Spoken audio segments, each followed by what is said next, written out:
County until 5:15 p.m. Central Daylight Time. At 4:43 p.m. Central Daylight Time, a severe thunderstorm was located over Talladega, moving northeast at 15 miles per hour. Hazard, 60 miles per hour wind gusts. Source, radar indicated. Impact, expects damage to roofs, siding, and trees. Locations impacted include Talladega, Lincoln, Munford, Waldo, Grand Town, Talladega Superspeedway, Honda Manufacturing of Alabama, Talladega Municipal Airport, Logan Martin Lake, East Avoga, Camp Mac, Jackson Shoals, Ironton, Jennifer and Howells Cove. For your protection, move to an interior room on the lowest floor of a building.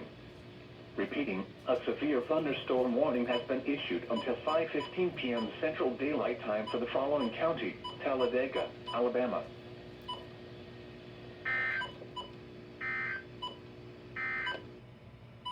The National Weather Service in Birmingham has issued a severe thunderstorm warning for Central Talladega County until 5:15 p.m.